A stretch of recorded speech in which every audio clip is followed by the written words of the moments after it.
श्रद्धेय नेताजी मुलायम सिंह जी यादव को श्रद्धांजलि, उनके शोकाकुल परिवार को हमारी ओर से, हमारे दल की ओर से संवेदनाएं, श्रद्धासुमन पहुंचाने की कृपा करें। नेताजी इस बात के विरोधी थे और हिंदी को बराबर उन्होंने प्रश्रय दिया और प्रेरित भी किया कि हम हिंदी का अधिक से अधिक उपयोग अपने दैनिक जीवन में करें। आज उत्तर प्रदेश की राजनीति में बहुत से कम राजनेता ऐसे हैं जो नियमित रूप से धोती कुर्ता पहनते हैं। श्रद्धेय नेताजी मुलायम सिंह जी यादव को श्रद्धांजलि अर्पित करने के समय आज पूरा सदन शोकाकुल है। 5 दशक से अधिक की राजनीति, सक्रिय राजनीति में वो प्रदेश में रहे और मैं ये मानता हूं कि इस समय सदन में जितने भी माननीय सदस्य बैठे हुए हैं उनमें से अधिकांश के पास अनेक ऐसे संस्मरण होंगे, बहुत सी मधुर स्मृतियां होंगी और उन स्मृतियों में वो सदस्य इस समय खोए हुए होंगे, अपने प्रिय नेता को याद कर रहे होंगे।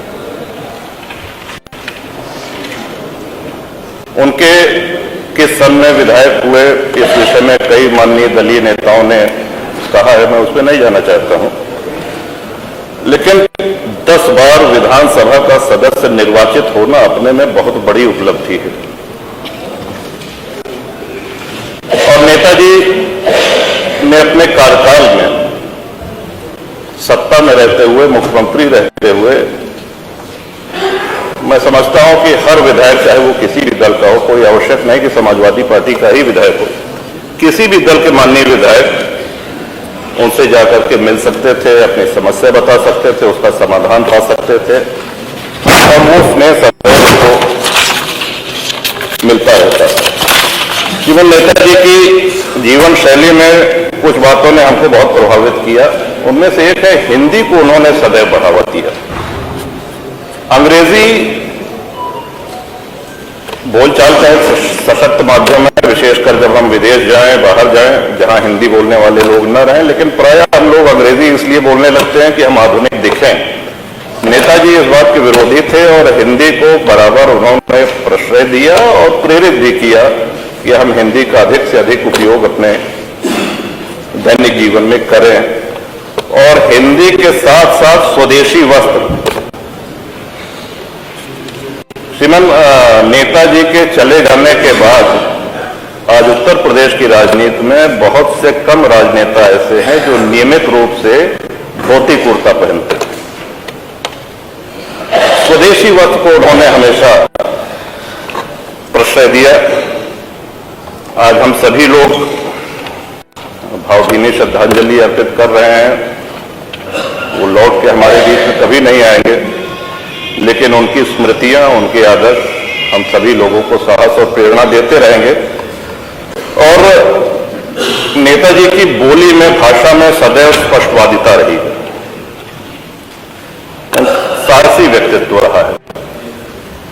विरोधी विचारधारा के होने के बावजूद, अगर मुझे ठीक से स्मरण आ रहा है तो 2019 का लोकसभा चुनाव होने वाला था और संभवतः अंतिम सत्र चल रहा था लोकसभा में।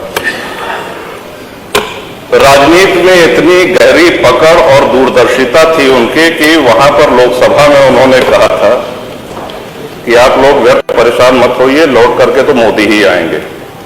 और इतना ही नहीं, उन्होंने आदरणीय मोदी जी को जा करके अग्रिम पहले से दोबारा प्रधानमंत्री बनने की बधाई भी दी। तो इतनी गहरी राजनीतिक पकड़ और ऐसा सोच उनका, ये हम सब लोगों को प्रेरणा देती है। अपने वरिष्ठ जनों से, अपने जिनका इतना लंबा राजनीतिक अनुभव है, हम लोगों को सीखने के लिए बहुत कुछ मिलता है। और मैं तो ये कहूँगा कि इस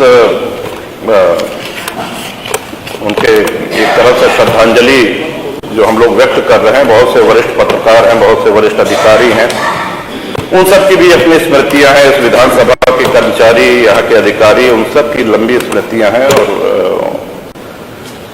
उनके शोकाकुल परिवार को हमारी ओर से, हमारे दल की ओर से संवेदनाएं श्रद्धासुमन पहुंचाने की कृपा करें। मैं नेता सदन और सभी दलीय नेताओं के भावनाओं से अपने आप को संबद्ध करता हूं। बहुत बहुत धन्यवाद। सब्सक्राइब कीजिए आपका अपना चैनल NDTV भारत।